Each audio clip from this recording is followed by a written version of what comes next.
So along with Hamlet and Romeo and Juliet, Macbeth is on the top of the list of Shakespeare plays that everyone knows about, for the most part. For those who somehow don't know the story of Macbeth, it follows Macbeth, who assassinates King Duncan of Scotland and takes over as king, only to be overthrown in the end of his reign by King Malcolm III. Just like with Hamlet, it's all about madness. That's a very common thing if you read, Romeo and Juliet, the madness of love. These people who go mad with love and kill themselves. Hamlet, this prince who goes mad because his uncle killed his father and he's, grappling with all this stuff. This woman he loves kills herself out of madness, all this madness going on. And this one, this man, directed by these three witches, gets told to kill, King Duncan, and he will rule. And he does it, and he goes insane, and he gets overthrown in the end, which is a good thing. So there's been plenty of adaptations, but this is the adaptation I chose to watch, and maybe it wasn't the best adaptation to watch, but also in the same way, this adaptation is a masterpiece, and that's its biggest problem. So let's start with some negatives, because everyone might be confused. Why am I saying it's a masterpiece and that's the problem with it?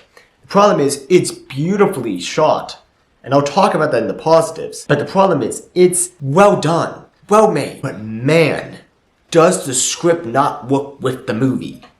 It's well made, but the lines they say don't ever match the people. You can, yes, sometimes you can tell it's, ASMR, but also sometimes, they're actually saying these lines.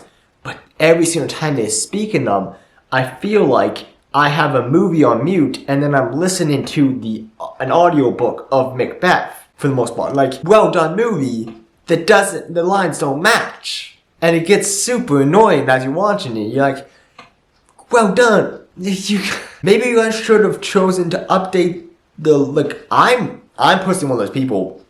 I think I haven't, and I don't really plan to watch Romeo plus Macbeth with Leonardo DiCaprio because they updated, so it's guns and all this stuff. I don't know, it's 90s, and I'm not interested in watching that because I like my Shakespeare in medieval times. I like that, and I thought that 2013's version, where they actually kept the words to what they were supposed to be, sounded right. So I'm one of those people. I personally think you should not update the words, but in the same way, in this case, I would have to say update it so it actually works with what's going on, because it just sounded so. There was these dramatic moments, and then these lines were just not matching the words.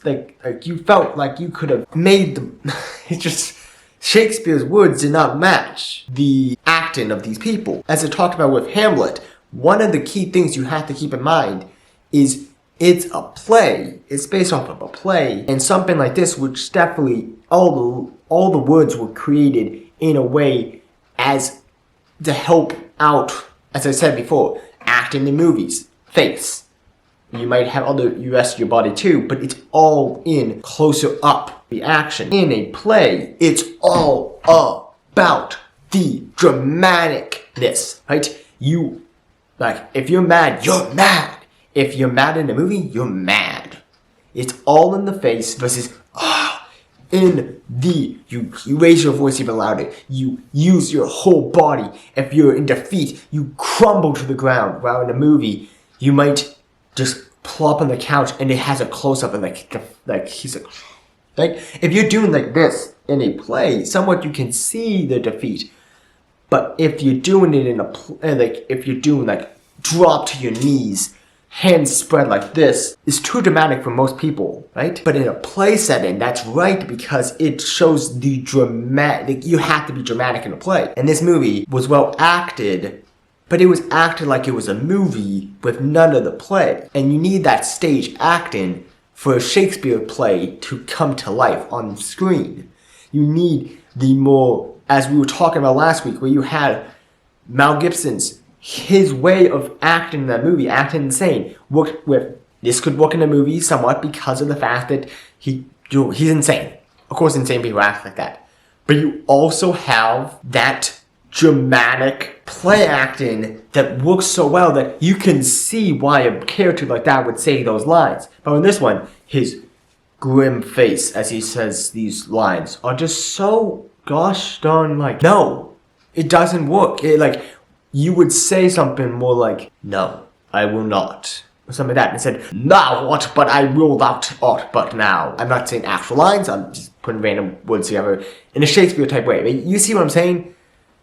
Even when I was saying that, I couldn't help myself but do a little bit more of a dramatic, because you kind of have to do that. And this movie doesn't do that. It just acts like it's a movie, a well done, beautiful shot movie with the wrong words in the movie. It's just I don't know. But yeah, that's one of the big problems I have with this movie. The positive things I have with this movie is, again, the cinematography, beautiful. The acting, beautiful.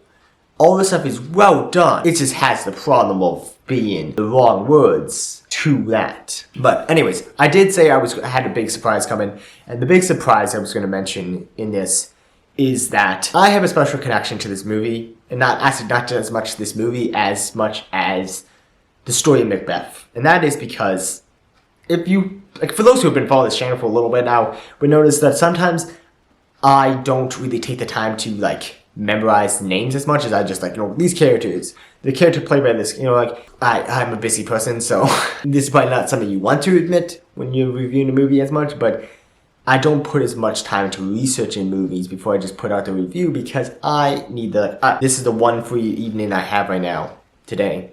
So I'm recording a couple of my videos. I was going to do all this script writing and all this stuff, but I didn't find time to do that. So I sit down recording this. But that's a lot of times what it turns into. Okay, I have an hour available that I can record a couple videos, and I just sit down and record them. And yes, sometimes I clip it out, but sometimes I'm looking up on my phone oh, this is the name of this character.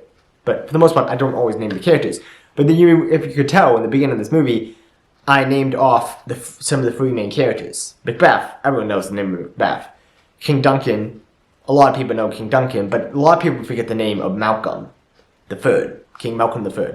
The reason why I remember his name so well is because King Malcolm III, the actual King Malcolm III, because he's a real person in real history, is my 26th great-grandfather. Meaning, this movie, this story, technically to me, is a story about my family winning back the crown from the crazy Macbeth. My grandfather winning back his crown. I can talk about, if any of you guys want to hear me, I wouldn't be able to talk about it on this channel because it doesn't really work with this channel as much, but I can put out a review, I can put out a video on a separate channel, talk about how I'm related to him fully. But yeah, I thought that was a really funny, fun fact that I thought I would mention in here is, yeah, and I bet none of you guys saw that coming, but yeah, I'm technically related to a couple of the characters in this movie. I've been doing a little bit of research about the history behind this real story after watching Macbeth, and so there is a lot of conflict in who actually was the rightful king, somewhat. Because when I'm looking back at it, there is something about King Duncan's should have not been king, but he became king because he was a boy. Well, it was actually King Macbeth's mother who should have been in line, but because she was a woman, she wasn't. And you can probably find history videos talking about this, but I thought that was interesting. But yeah, I thought that I would mention that, yeah, there's a weird connection I have with this movie of the fact that, yeah, I'm technically related to two of the characters in this movie, actually multiple of the characters. And so when I first read the book, I didn't realize that. And I noticed the name Malcolm. I'm that's the same as the husband of Queen Margaret of Scotland. And I looked it up. I'm yeah, nope, King Malcolm III, that's the same guy. I'm cool, he's in a Shakespeare play. That's fun. Yeah, I'm cool. But yeah, so I don't know, there's this weird thing of watching the movie, I was kind of rooting, come on, take back the crown. Take this guy off his seat, more than even some people would be, because in my mind, it was my family taking back our crown. So, I don't know, it was kind of funny. But, yeah, in real life, of course, it doesn't really play out the same. It never says, Macbeth technically doesn't go crazy in real life. He just became crazy in the actual play itself. Difference of that. But anyways, I thought this was a well done movie. Would I watch it again? Yes, but the big problem I have with this movie is simply the fact that the words, the dialogue does not match the visuals. The visuals is beautiful. I would you could mute this movie and have a good time with it, or you could turn off visuals and listen to this movie and it would be nice.